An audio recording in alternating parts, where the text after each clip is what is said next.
Coming up on Tech News today, Google, Spotify, and Sony all beating iTunes to the punch. We'll discuss. Also, Canada's under attack, and FBI says no to the backdoor. We'll tell you what that means. Netcasts you love. From people you trust. This is TWiT. Bandwidth for Tech News Today is provided by Cachefly at CACHEFLY.com.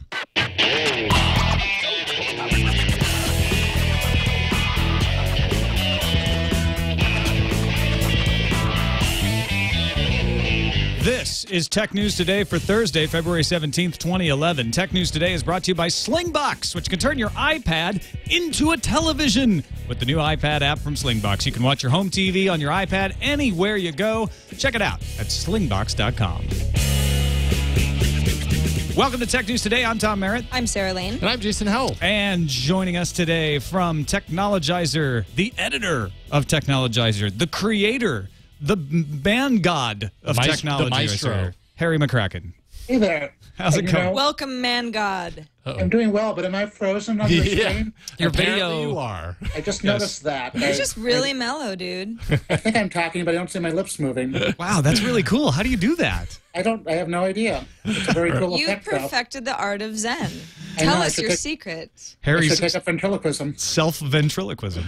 That's amazing. We'll turn your video off and back on and try again. All right. While we do that, we will carry on with the top stories of the day. Google to launch a music store. We've been hearing rumors about this today, but sort of, it seems like accidentally, Motorola Mobility CEO Sanjay Jha spilled the beans at the Mobile World Congress, saying, quote, if you look at Google mobile services today, there's a video service, there's a music service. At least that's what The Guardian says he said, and then stopped. That is, there will be a music service.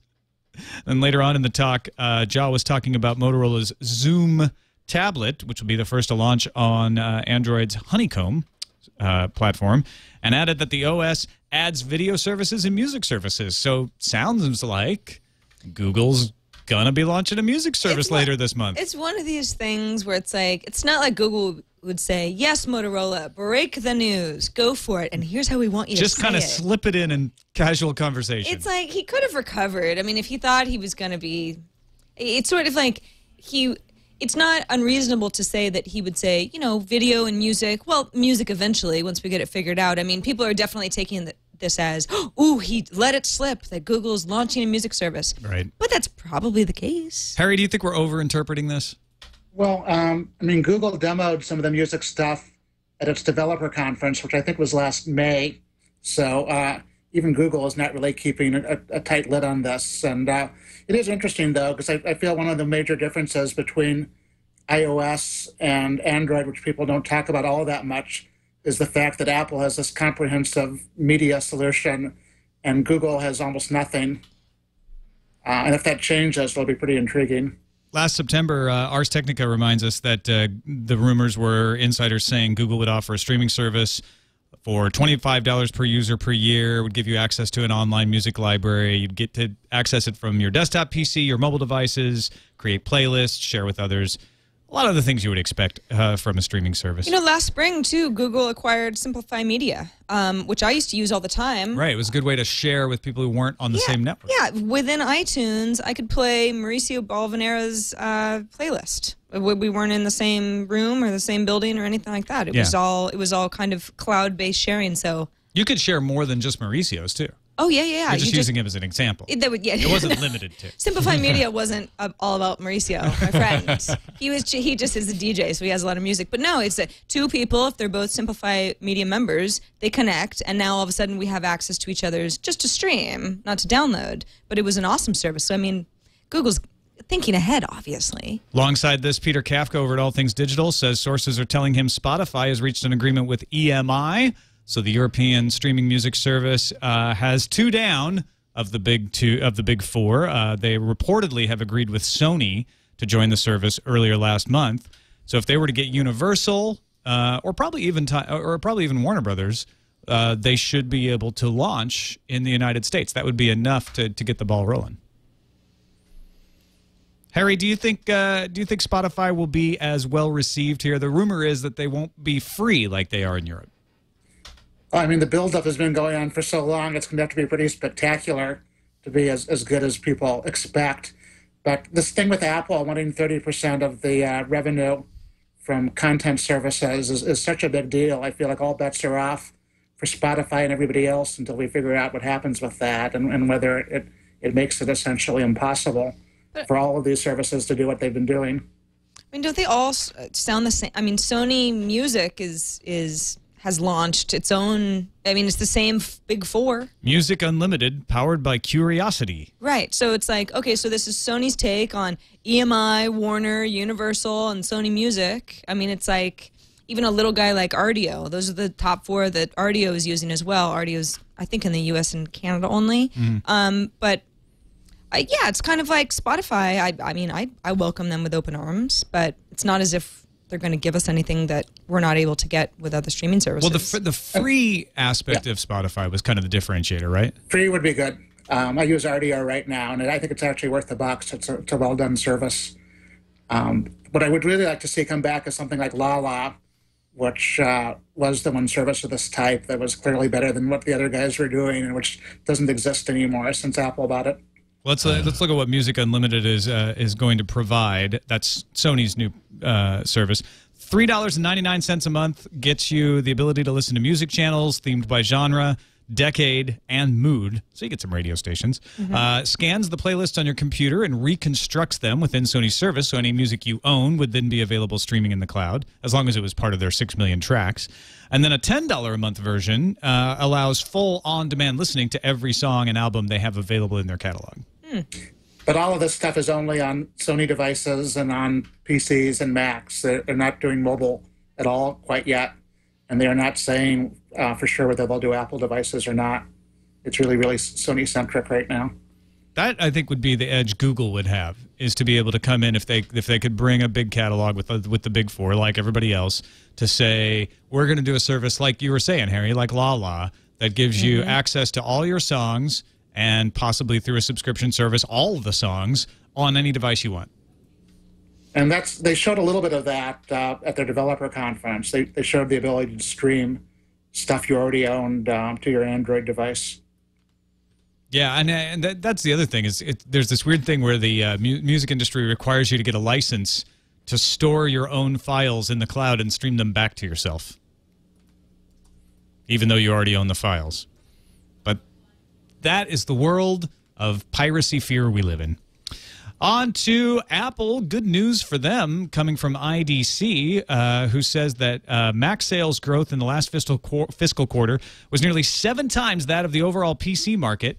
Apple has, according to All Things Digital, outgrown PCs for 19 consecutive quarters. Now, this does not include iPads. There have been some numbers kicking around calling Apple the biggest computer maker in the world, if you count iPads as PCs. But even without it, while the rest of the industry has been struggling or even declining, Apple's growth has been monstrous. I'm not surprised. I mean, doesn't that make sense? Well, no. In some ways, I don't think it does, because Apple has more expensive computers. We've been in a recession. It's a different operating system. Windows is dominant, so you have to, if you switch from Windows, you lose all your software. You can't unless you run it in an emulator or something, which most people aren't going to do. What do you think is driving this, Harry? Well, it is fascinating that Apple is doing so well during a period where people are really careful with money. And that's the one part of it that's surprising. I think other than that, it kind of makes sense, partially because there's no reason not to use a Mac these days. In the old days, you could have argued that all the good stuff is available only for Windows, but so much of what we do is web-based these days, and almost all of your peripherals will work fine with a Mac. I feel like it's a really cool era to be a computer user just because you can choose what you want. The really other interesting thing with the new numbers is that it looks like business use of Macs is growing really rapidly. And for the longest time, really, since the late 90s, the assumption has always been that Apple could do pretty well in the home market, but they weren't even trying to cater to business users. Microsoft had that all sewn up. And it is really intriguing to think what happens if that can no longer be assumed. What happens if businesses do start to buy Macs in numbers, which they have not up until now? Yeah, and Apple has never been shy to say they focus on the home market. They're not really that interested in the business market, but they have, according to Ars Technica, they have assigned a business salesperson to all of their Apple retail stores.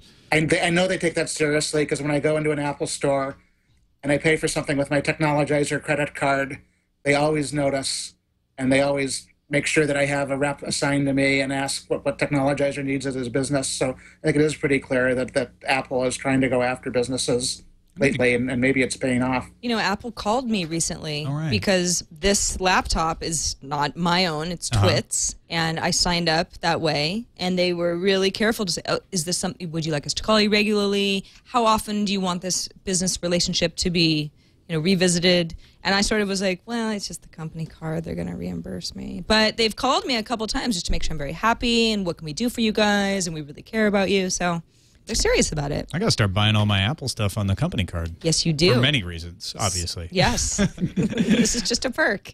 Also, Digitime's reporting that Apple has locked up 60% of the global touch panel capacity, which means, A, that Apple should reach its goal of shipping 40 million iPad products, regardless whether they sell or not. They should be able to make them, and that anybody else who's making touch panels is going to face probably a more expensive and definitely a tighter marketplace. This helps. Go ahead, Harry. I was just going to say this helps maybe explain why the pricing on iPad competitors is almost never very exciting. Sometimes if you look at the specs, it seems reasonable, but the starting price has almost always been at least $100 to $200 or $300 above the iPad at $499. It sounds like the BlackBerry Playbook may be the first one that comes in at $499, although that's going to be for a smaller device. But if Apple has all of the stuff, it must be a lot harder for anybody else to beat their price. Well, I guess it's also a case of just getting there first. I mean, these are parts that they needed before anybody else did. So now that everyone else is like, hey, so we like this part of the construction, we would like to make that in our Zoom tablet, or what, the variety of other tablets that are coming down the pipe. Now Apple's like, well, we were first, so we get, the touch panel store just opened, and there's Tim Cook walking out with armloads of touch panels. And wait a minute, how did he get in there? You can't do that. I mean, for anybody who's like, we talked about this a little bit on iPad today earlier. It's like if you're some sort of little guy trying to get into the tablet market and you're just trying to get the same materials as everybody else, it's like, good luck. Yeah. You're kind of out of the running at this point. It's weird because, I mean, there's still a lot of people out there who take it as a given that Apple makes products that are expensive and high-end, and everybody else comes in and beats their price. And it's the reverse with these products, because the Zoom actually has better specs than the iPad. But if people buy a Zoom, it's going to be because they're willing to spend more money for something that's a bit fancier than the iPad. Is this what Tim Cook, do you think this is what Tim Cook was mentioning in their last earnings call, where he said, we're not going to say what, but we've locked up supplies to guarantee our supply chain? Whether it's touchpads, we don't know, but it does seem to be pretty clear that's part of Apple's strategy. They have all this cash on hand, and they use it to buy the components they're going to need in vast quantities, which both helps them satisfy the needs of their customers, but it also shuts out the other guys. All right, let's take a quick break and help you satisfy your needs to watch TV wherever you are with our sponsor, Slingbox. With Slingbox, you can watch your home TV on your iPad with its touch panel that you already own. You don't have to worry about it. You got one, right? You can watch it anywhere you go. Slingbox is different than a lot of other services you may see touting the ability to watch TV on your mobile devices. Some companies will say their system let you watch TV anywhere, but Slingbox lets you watch your home TV anywhere without restriction. It's every channel you get and everything on your DVR. You don't pay extra for special services. This is not something you have to add on to a subscription. What you do is you buy a Slingbox, you plug it into your internet, you plug it into your TV, and then it slings all of your video over the internet back to you. You can watch it on your desktop, you can watch it on your laptop, on your BlackBerry, your iPhone, and your iPad. You can even control and watch your DVR. So you can, mess with your spouse or your kids when they're trying to watch something. Just keep changing the channel on them. You can go to the baseball game. Like you're supposed to be in Madrid. Then instant replay. Yeah, that's true, actually. You can. There aren't any blackout restrictions. Whatever you can get at home, you get on the road. So check it out. Slingbox is available at Best Buy and Amazon, and you can learn more at slingbox.com. TWiT.com. We thank them for their support of Tech News Today. We would also like to thank the FBI for assuring us that they're not going to put a backdoor in encryption and start the encryption wars of the 90s all over again. FBI General Counsel Valerie Caproni told a congressional committee that the Bureau's push for expanded Internet wiretapping authority does not mean giving law enforcement a master key to encrypted communications. Last fall, they sort of alluded they might go after this, but they have very definitively said no. What they do want is an ability to wiretap new sorts of Internet communications like VoIP, things that use P2P like Skype, because it's much more difficult to tap those than it is to tap your normal telephone conversation when you're pursuing an investigation of criminals. Watch The Wire. It's already hard enough to get a phone tap, if that's any representation of the real world. So the FBI now testifying to Congress saying, we need this. We need some easier ways to get in, but we don't want a backdoor to encryption. We just want to be able to tap Internet communications with a warrant from persons of interest. I think I'm just paranoid because I've seen so many cops and robbers movies that the FBI still does nefarious things. Well, yes. But I have to just give them the benefit of the doubt. Valerie, sounds good. Sounds better anyway. But it is one of those things where if you want them to catch the bad guys, you got to give them the tools because the bad guys are using all the tools. Right. But there's a certain point where you have to draw the line. I'm glad. I'm not sure exactly that I want to state right now where I think the line should be drawn, but I think backdoors to encryption are a bad idea. Right. And that just breaks encryption for everybody. Harry, have you been? Do you follow this story much? Do you have a stance on the wiretap laws? I mean, the thing that confuses me and conflicts me is presumably the bad guys are smart enough to use encryption. So I wonder whether all the latitude in the world for unencrypted stuff is enough to let the government look in when almost anybody would agree it's a good idea. Well, see, here's the thing, and I know this because I watched The Wire. Sometimes the bad guys use dumb people to carry out things for them, and they mess up. Like when the guy didn't switch burners often enough and started buying them in bulk at the same place, they were able to track the burners. Do I need a spoiler alert? Minor. I've never seen The Wire. I'll forget this. Yeah. So I mean, Burners. I guess that's their hope, because you're right. If all the bad guys use strong encryption, then we're SOL. But think of all the people who should use strong encryption that don't in the world. That gives me hope. What we need is dumber criminals, and then everything will be okay. Yes, exactly. How do we get that? We leave the education system in the United States right where it is. Okay. I think we'll be fine. Also on Capitol Hill today, there continues the net neutrality debates. Nothing really surprising coming out of that. Senate Judiciary Committee is having a hearing on the Combating Online Infringement and Counterfeits Act, known as COICA. The bill would allow the government to shut down websites that are accused of copyright infringement or the sale of counterfeit goods with a judge's order, but no chance for the site to defend itself. Verizon, of all people, has said, we think there should be some limits to this. Verizon lawyer Thomas Daly said this should be U.S. only. You shouldn't be required to take action against outside of the U.S. domain names. There should be no private right of action. Some, like the Authors Guild, are pushing for private organizations to be able to go to a judge and get a site shut down without that site being able to defend itself. Verizon says proper notification to the ISPs needs to happen. There needs to be a limit to the cost that the ISPs would incur in shutting these domain names now. And Visa, of course, weighed in on the limits of what a payment processor could do, because part of this is taking away a domain name. The other part of it is actually stopping any kind of payments for this sort of thing. I mean, the whole, having private organizations getting in on this is, I agree. I think it's a terrible idea. I mean, we've seen a lot of similar actions from the parts of lawyers cashing in on illegal porn movie downloads. I mean, how many lawsuits have, what a headache for everybody. And that's just, the same idea. The problem here is that we have a conversation at a much higher level and a much higher pitch of rhetoric than I think is warranted for what's going on. For instance, the Authors Guild in this same hearing said BitTorrent is to stealing movies, TV shows, music, video games, and books what bolt cutters are to stealing bicycles. By the way, but bolt cutters are not illegal. I mean, that's completely Neither is true. And bolt cutters are perfectly useful, too, for all kinds of legitimate purposes. We don't try to outlaw bolt cutters because they can be used in nefarious ways. And I think, I think bolt cutters' uses are actually more limited than BitTorrents. BitTorrent is used for the same kind of technology, P2P, as BitTorrent is used for Skype. It's used to update patch your video games by companies like Blizzard.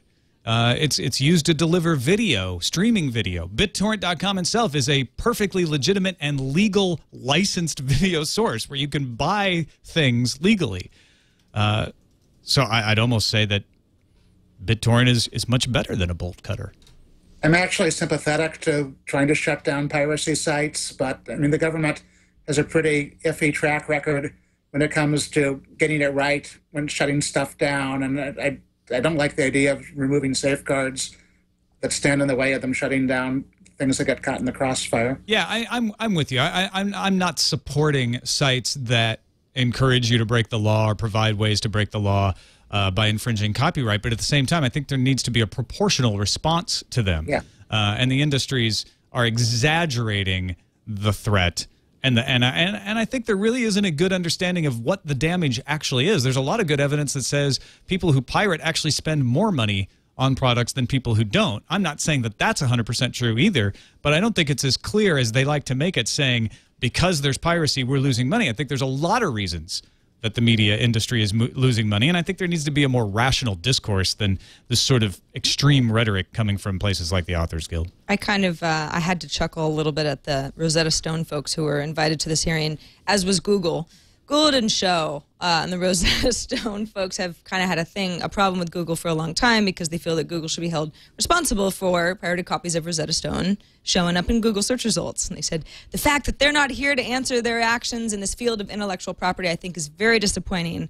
And one of the senator from Oklahoma said, okay, I'll subpoena Google for a future hearing if they won't show up willingly. I think Google's really busy right now with other legal stuff. But so everybody wants a piece of Google because they're big. What, Bing doesn't have any links to torrent sites?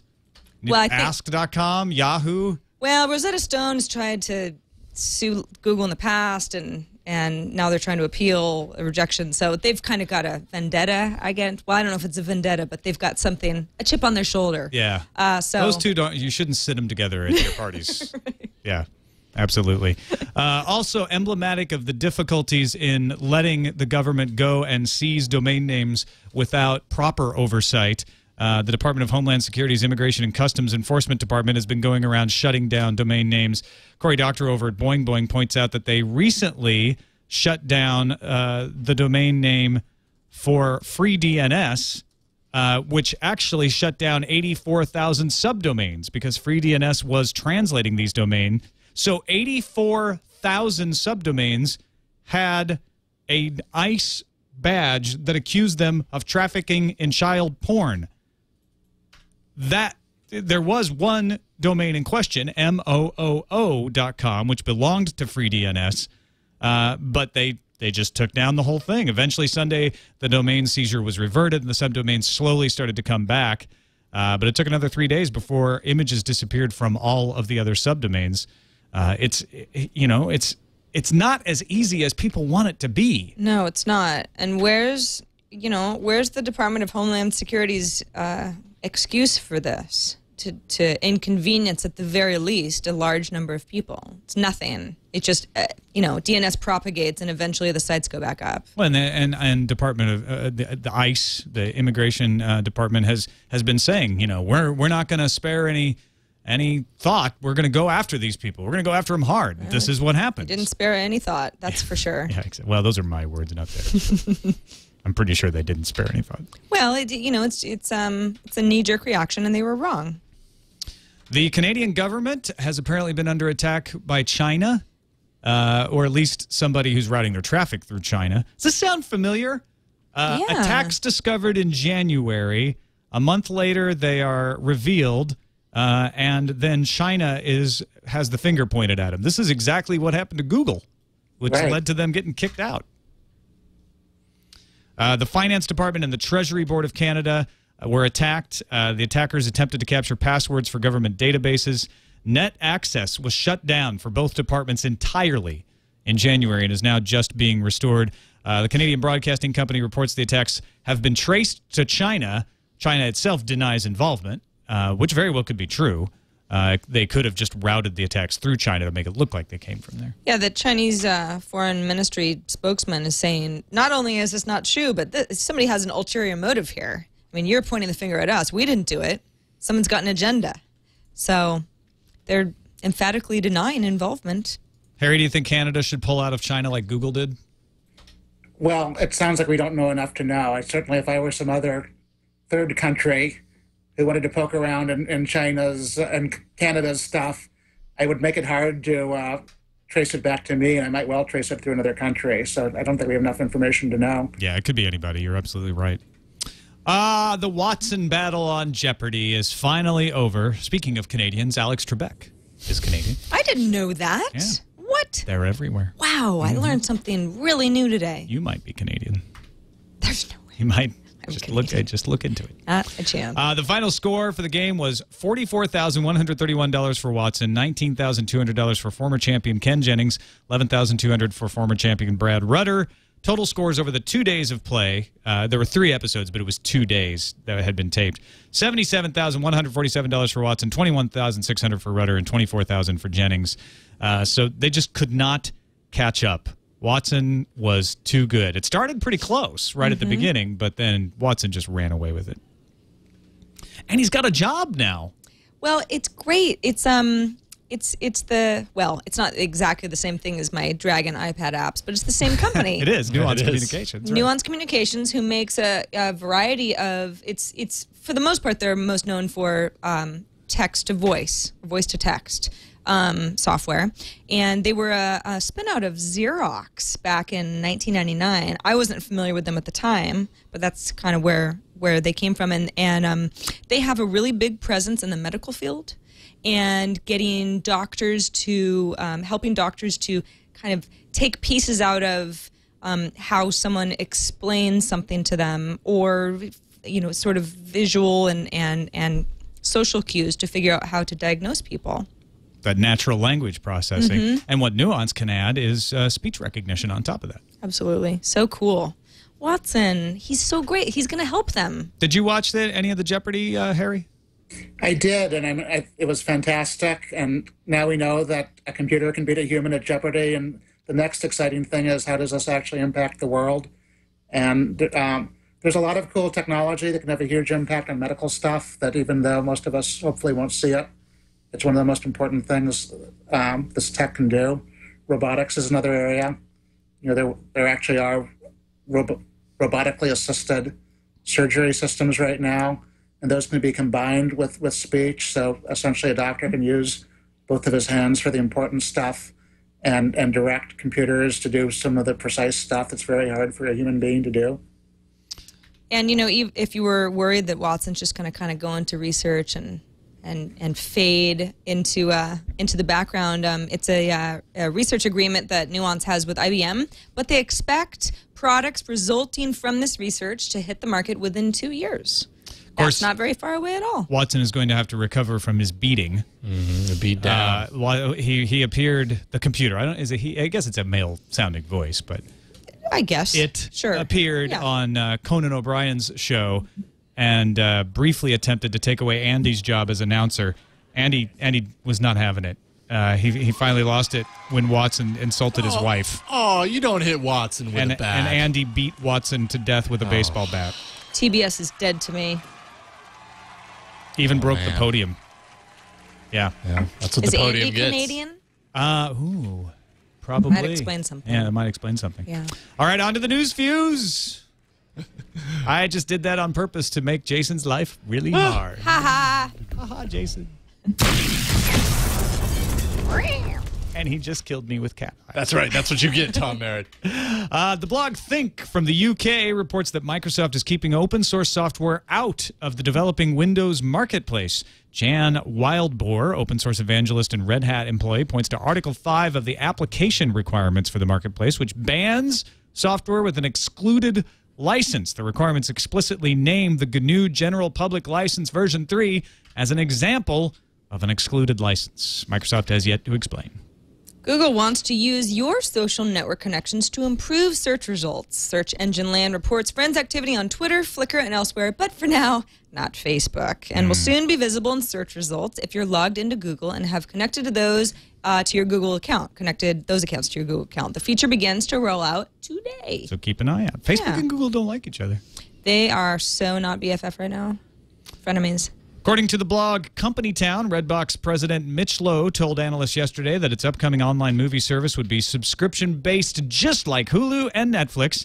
Seattle Times reports that Walmart, through Vudu, and Amazon are potential partners for the Redbox streaming service. And Gadget reports that Disney will now charge Redbox and Netflix the full wholesale price for DVDs, but there won't be any 28-day delay. You are going to get a lot of deals this year. Dude. Or at least you're going to have the option to, dudes. Seriously. WP Central and Android Central both published alleged smartphone and tablet roadmaps for Dell, including Android ice cream sandwich devices. They just say ice cream on the slides. I know. But Tom cannot get rid of sandwich. I swear I heard Andy Rubin say this once. Honeycomb tablets, Windows Phone 7 sliders, and a slate running Windows 8 called Peju. Pehu? Pehu. I think it's named after a winery. Oh, okay. So there's probably a way to spell or a way to pronounce Had that it. wine last night. Peju. Did you I'm really? serious, yeah. Pehu. Yeah. Well, you Weird. should know. You should know better. That's just strange coincidence there. But some of the stuff is apparently going to be shown off at CES next year, so it's like such a little window. I mean, if these are actually all completely accurate. What's your take on this quite a roadmap, leak. Harry? Well, I mean, for the longest time, Dell was pretty much synonymous with PC, and they're working really hard not to be a company that's tied to a something that looks like a laptop or a desktop computer running Windows. And I kind of admire the energy they're putting into it, although I don't think it's entirely clear whether they'll be able to make that big transition or not. Yeah. This is just a leaked roadmap. It's not. They're not committed to it necessarily either. You want to find out just how limited your broadband choices are? Well, the Department of Commerce is here to help. They've published an online public map providing information on the availability of broadband internet service nationwide, including maximum advertised speeds of service and the names of service providers in specific locations. Head on over to broadband.gov/maps to start weeping. Sprint's getting more and more bullish on LTE. I'll tell you why. Senior Vice President of Networks Bob Azzi told PC World that with the spectrum holdings we have, WiMAX is not an option. Azzi suggested that an LTE network which complements its concurrent WiMAX network might be the answer, and he even suggested that we could see tri-band LTE phones with a WiMAX radio velcroed on. Yes. His words. Yes. I don't think he meant it literally, though. No. Yeah. That would be cool. pretty- You could add Velcro. Yes. I mean, this is just it's an add-on. Don't trust your data is gone from that flash drive. Stop.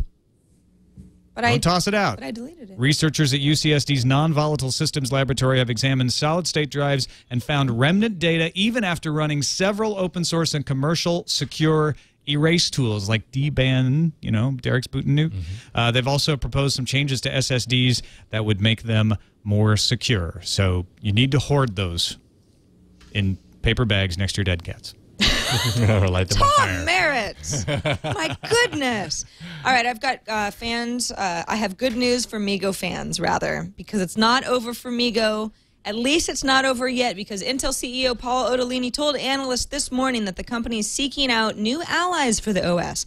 We will find another partner, vowed Otellini. The carriers will still want a third ecosystem, and the carriers want an open ecosystem, and that's the thing that drives our motivation. I don't know if he was so evangelical about it. I would like to believe he was. Harry, don't you think so? I would hope so.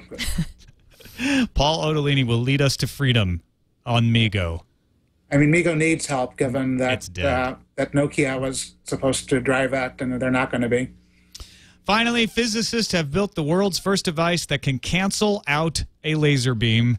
They're calling it the anti-laser. Created by a team from Yale University, it's capable of absorbing an incoming laser beam entirely. They think it could be used in next-generation supercomputers, which will be built with components that use light rather than electrons. So it'd be a way to have that gate closed, right? So sharks with lasers strapped to their foreheads could now go up against sharks with anti-laser beams strapped to their foreheads. That certainly and is cancel each other out and live in harmony in the one ocean. possibility. Absolutely. Just seems like the most logical way to use this. Live in harmony as they try to destroy each other. Well, they're sharks. I mean, they're very, very docile Could creatures. also be used in optical switches for fast computing. Strapped to the head of sharks for shark computing. I love just the idea of anti-laser is a tough one for me. I'm still trying to process anti-laser. Right. Well, pause that process because it's time for the calendar. It's official. Motorola pushes up the Atrix 4G launch to Feb 22nd, which is less than a week from now. Motorola pushes up the Atrix 4G launch to February 22nd, shoves Zoom pre-sales back to February 20th. I think just yesterday I had said, well, no, I had said the 24th. Mm-hmm. So, well, it's only the pre-sales that is rumored to be shoved back, but we actually still don't have any official word from Motorola on Zoom. Harry, I don't think it's coming. There will be no Zoom. Boy, I hope it does, because to this day, when you talk about the tablet industry, you're talking almost 100% about the iPad, and I'm looking forward to the day when there actually is a tablet industry, and the Zoom will be an important part of that. Did you really just say there will be no Zoom? I said it in January. He's just sticking to his guns. And now I got to stick. Yeah, I thought you meant period, which would be an interesting idea. That's what I said in January. I'm like, it's vapor hardware. They wouldn't let anyone touch it at CES. It's not going to happen. So maybe it's a big practical joke. It is. April 1st, Motorola comes out and says, "Oh yeah, there's no Zoom." Mm-hmm. Oh, people will love it. That'll be hilarious. Best April Fool's Day ever. The April Fool's Day that killed a company. President Obama will be in the Bay Area to meet with the tech elite this evening, actually, February 17th. Are you going? Well, I'm busy because I have to pack for Florida. Oh. So that's why I'm not going. That's too bad. Were you invited, Tom? No. Oh, that's... Wow, it's embarrassing. You must have gotten lost in the mail. I'm sure, yeah. Harry, did you get invited? I'm sure Harry's going. I was, but I had plans. This was the night I usually wash my hair, so sadly, I'm not going. Yeah. Mark Zuckerberg, Carol Bartz, John Chambers, Dick Costolo of Twitter, Larry Ellison, Reed Hastings, Jason Howell, all invited. Right, Jason? I'll let you guys know how it goes. Yeah, you can report back. Yeah. Steve Jobs as well. Steve Jobs, former Genentech CEO Art Levinson. It's all the stars are coming out tonight. One of them power dinners. Leo Apotheker from HP didn't get invited either, so I don't feel so bad now. Yeah, it's you guys can have dinner together. Pizza maybe. Leo and I. Yeah. Leo, call me up. Yeah. We'll go talk about we'll talk stuff about Oracle. Right. It'll be, you have your own meetup. Exactly. It'll be fine. Reminder that our South by Southwest coverage is going to be Saturday and Sunday, March 12th and 13th. So Saturday, we'll be shooting a variety of things. iPad Today is one of the shows that we'll be shooting. It's not going to be live. We're going to get a bunch of footage and put together a cool show for the next Thursday. Then we're also just going to be roaming around with the live view on our backs, just talking to whoever we can talk to and hanging out with the folks and the parties and the techies, and it's going to be a lot of fun. Sunday is our big day. We'll have live TNT, live episode of TWiT. Gina Trapani and Jeff Jarvis will be down there with us. We're going to have a meetup after that, and then we'll go out on the town again. That's at, all of that stuff happens, our meetup and TNT and TWiT at a club called Momo's, which is at 6th and Rio Grande. 6th and Rio Grande. And I maybe have been there in past years. I'm not sure if I've been there or not, but I've seen pictures of it. It looks like a great place. Not too big, not too small. It's perfect for a meetup. And anybody who's in the area, please come join us. 21 and over to get into Momo's. And if you can't be in Austin, don't worry, because that's why we're taking the live view, and we're going to shoot all this stuff live, because you'll be able to watch on our live stream and not miss a beat, be part of the chat, and be part of the fun. We also have a spy cam up at the new TWiT studios that are being built here in Petaluma. If you go to dropcam.com/demo and then click on the Brick TWiT House Begins link over on the left side, you can see the drywall. Well, rather right now. Drying. It might be lunchtime. Now, there is audio, too. Everyone who's familiar with TWiT knows that this is the TWiT cottage. Room tone. Is our new space called the Brick TWiT House? For now. Leo's calling it that, but he hasn't committed to that as the final name yet. Because I was going to say, it's a brick. Yeah, TWiT house would be It's really mighty. kind of fun. Letting it all For about be a week. reconstructed. Yeah. On to the voicemail, 260 TNT show. Al, we're going to call him Al, has a story of Can he digital call you Betty? copy failure. No. Okay.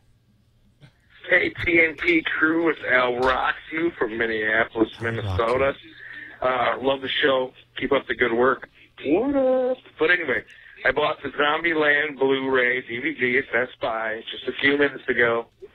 You know, I bought the one digital copy just because, you know, I don't want to have to go through ripping and stuff or just download a pirate version, which I usually did, and I don't do that anymore, so I'm turn over a new leaf. And I opened the package. Today's the 17th, and the digital copy expired on 2/2. No. Oh. I'm going to try to call Sony tomorrow during business hours and see if they replace that code. I'll let you know what happens. But what? I can't believe it. Kind That's of frustrating. Anyway, Shouldn't talk they to you put guys a later. best before date on Blu-rays if they're going to put an expiration date on those digital copies? Seriously, I mean, I'm Sell sure by, he'll get his new code, but what a hassle. Zombieland's not that old. No. It's a good movie, too. On to the emails. TNT@twit.tv is the email address. Sarah, lead us off. All right, Joe says, as a longtime tablet PC user, I feel a strong urge to chime in with regard to your comments on the new HTC Flyer tablet. Chime. As a group, you all poo-pooed the stylus as something that people would just lose and not get much use out of. I, for the record, really didn't say something. Actually, I did say I would lose it within like 2 hours. Okay, never mind. All right, so this applies to me too. However, Joe would argue that the reality is much like your comments on the Facebook phone or Twitter phone, there is a sizable market niche that would be very excited about good inking on some of these new tablets. Call us the Courier Dreamers. A tablet with a long life battery, touch and digitizer input, digital ink, and handwriting recognition is a product that will do well in the market, especially if they can get a good cloud system for the digital notes like Evernote. Well, Joe and the rest of you who wrote in defense of tablets or a stylus tablets, yes. you have a friend in Harry McCracken, right, Harry? And you know, if I had this, I would lose the stylus pretty quickly, but I'm still excited by the idea for one reason, which is I like to draw on computers. And with the iPad, while there are a bunch of good graphics apps, you're either drawing with your fingertip, which is kind of blunt, or you're using an iPad stylus, which is also sort of like drawing with the side of a toothbrush. And the one good thing about that HP Windows slate that everybody hated was it came with a really good pen, and I would be intrigued at least by the idea of being able to draw on a Android tablet. There you go. Note taking I don't care about because I hate my own handwriting and I never want to see it again. I'd much rather type into it, but for drawing it could be cool. Yeah, without having to use a Sharpie and totally defacing the computer. Joe, you are the voice for stylus lovers worldwide. Thank you. Bob in Philly, exported from Detroit, he calls himself, says, count me in as one of the people who think my hometown of Detroit has bigger problems than the lack of a RoboCop statue. Others may agree, but comic book writer Ron Martz is putting his money where his Twitter is. He, along with screenwriter game designer Gary Whitta, have organized a Twitter campaign under the hashtag RoboCharity to give money to Forgotten Harvest, a local Detroit food bank. Let's see if we can get $50,000 where it's really needed. He's got some links for more info we'll put in the show notes. One at geekweek.com that describes the RoboCharity initiative, and then Forgotten Harvest is at forgottenharvest.org. So this is in addition to, they're not saying don't get the sculpture made, donate the money to this instead. They're this saying that $50,000 shouldn't have been wasted on a sculpture, so let's try to raise another Let's raise, if it was that easy. I don't to see get why you 50,000. can't have both. Build the sculpture and then have an unveiling with the proceeds to benefit Forgotten Absolutely. Harvest. No, call the irons hot. People. Absolutely. But you know what? I support the RoboCharity initiative on Twitter Me as well. too. It sounds like a good thing. Harry McCracken, thanks so much for taking the time to be with us today on Tech News Today. Let folks know about Technologizer and what you got going on over there. Sure. Well, I have technologizer.com with new content every single day, and I also write a column for time.com every Thursday called Technologizer. And if you go out and buy Time at your newsstand tomorrow, you'll also see my stuff there as well. Excellent. So you can get Harry in all kinds of formats. You're a Renaissance man. I try. And he washes his hair every Thursday. Does he? I'm not going to change that. He I told won't change us that this. for anybody. I won't change that for the leader of the free world or anybody else. Oh, that's right. That's why you can't make the. Tom I've was like, forgotten now. Sarah, Where are you Sarah. going? How do you know that? Right, of course. If this President is there. Obama had come on Friday, Harry would have been able to make it. I know. Right. I will not be on Tech News Today tomorrow. Sarah Lane will be live from Florida, though, Woo. along with Darren Kitchen and Ayaz Akhtar. So That'll be a fun show. do check it out. twit.tv/TNT. I'll be hungover from my party with Obama. We'll see you tomorrow. 260-TNT Show is the phone number, and TNT at twit.tv is the email address. We'll see you tomorrow. I'll see you Tuesday.